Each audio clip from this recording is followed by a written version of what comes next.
Hey Rebel Rouser, I'm Alan Voivod, and this is Star Wars 7x7.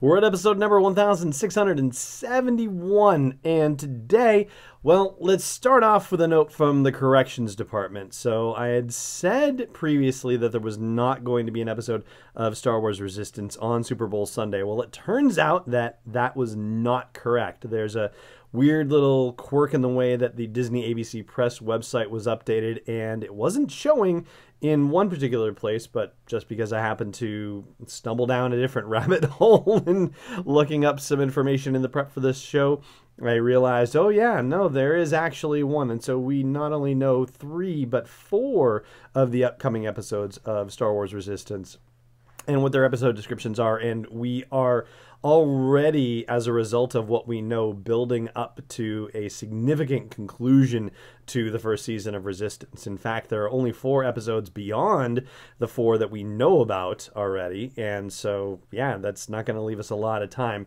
And additionally, there's some great news on the Resistance front as well, so we'll get to that in a little bit. First, let's talk about what the next episodes of Resistance are and what they confirm for us from what we knew about the mid-season trailer and the way things have been going.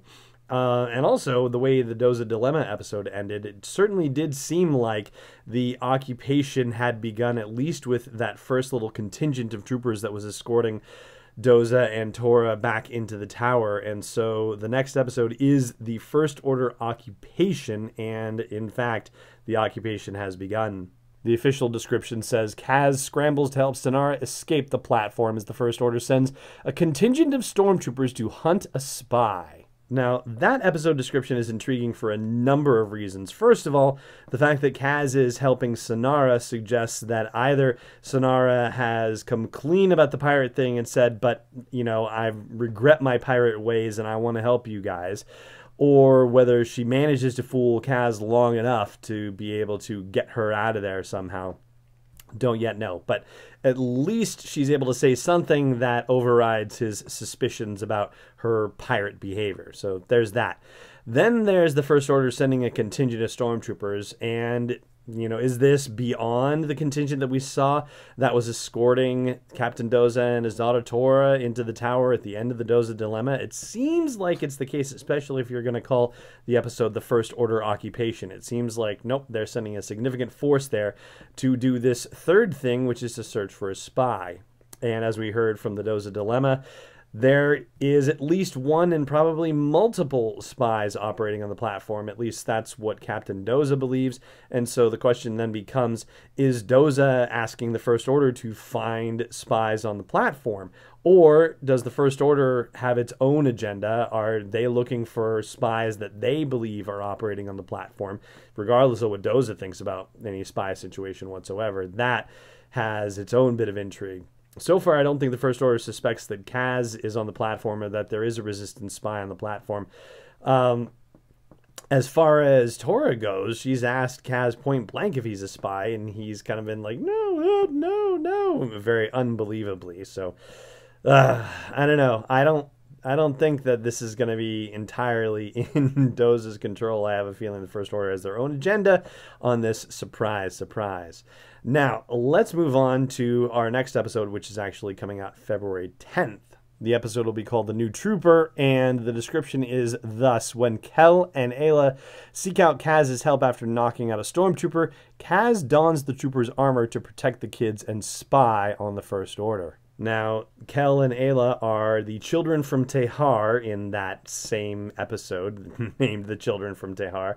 And Ayla is also potentially, even though they haven't said as much, Force sensitive, in that she is having prophetic dreams, and unless she's a Night Sister, I think there's only so far one other explanation for that, and that's that she's Force sensitive. And even then, it's sort of Force-like in its way for the Night Sisters. I think Icar is what they called it, or something like that. Anyway, So, the First Order, in their searching of the platform, presumably for spies in their operations, must have gotten down all the way to the engineering department where Kel and Ayla are hiding. And so now Kaz is going to take his spying up to a new level, which I can't see this working out very well. You know, the funny thing of it is that, you know, I think of all the press photos I see of Christopher Sean, and he looks so action-oriented, leading man-oriented.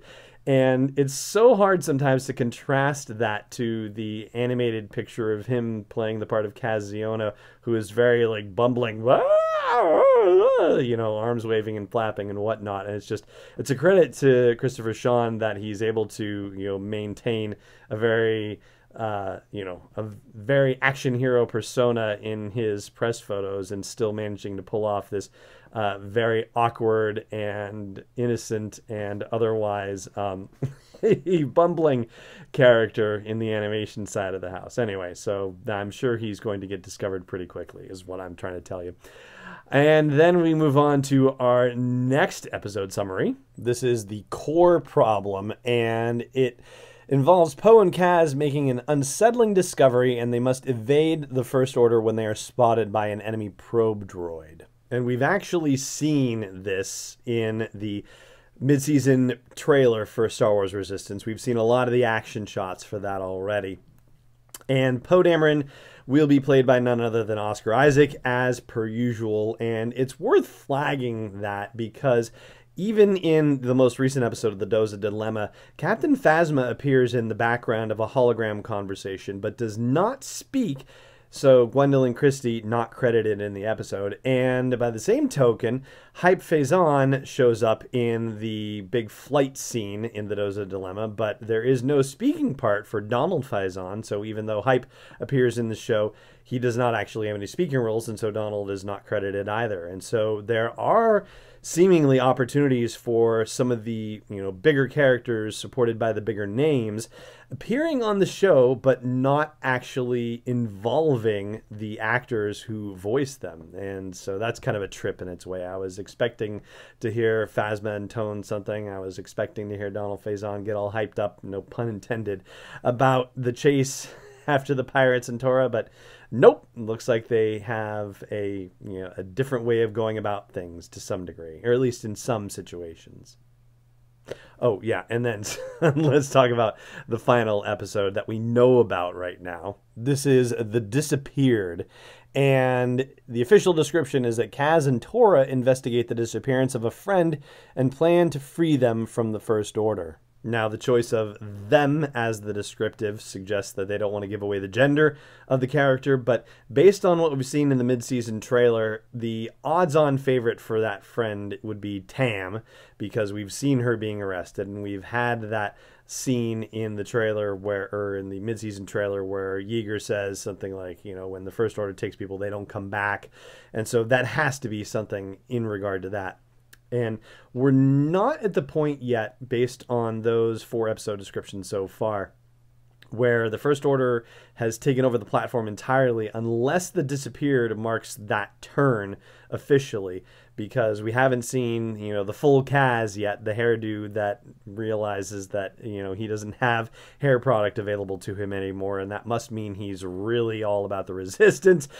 But be that as it may, it just suggests that we are building toward the climax of Season 1.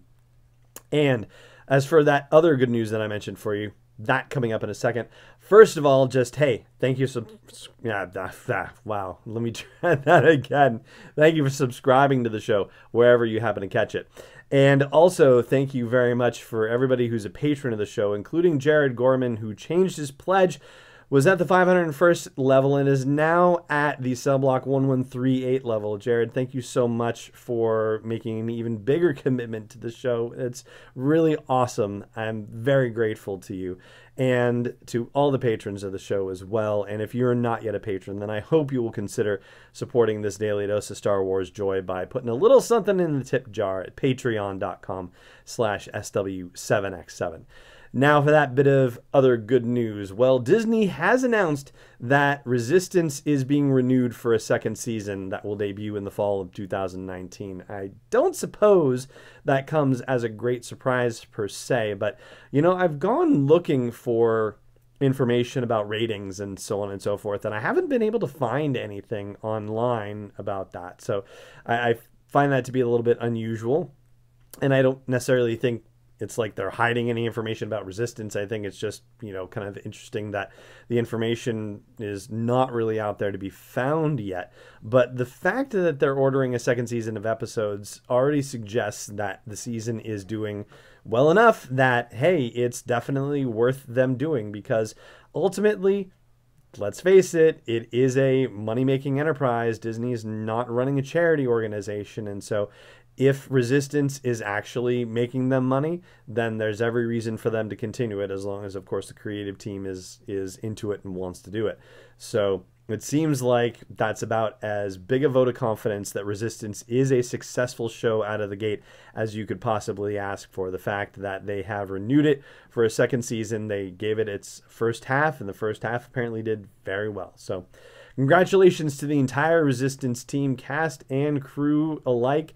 And hey, can't wait to see what you guys have on tap for season 2. Hopefully we get a hint of that at Celebration Chicago in just a couple of short months. For now, though, that is going to do it for our episode today. Thank you so much for joining me for it, as always. And may the Force be with you, wherever in the world you may be. This podcast is not endorsed or sponsored yet by Lucasfilm Limited, Disney, or 20th Century Fox. It is intended for entertainment and information purposes only. Star Wars, the Star Wars logo, all names and pictures of Star Wars characters, vehicles, and any other related Star Wars items are registered trademarks and/or copyrights of Lucasfilm Limited or their respective trademark and copyright holders. May the Force be with them. All original content is copyright 2019 by Star Wars 7x7. We hope you love it.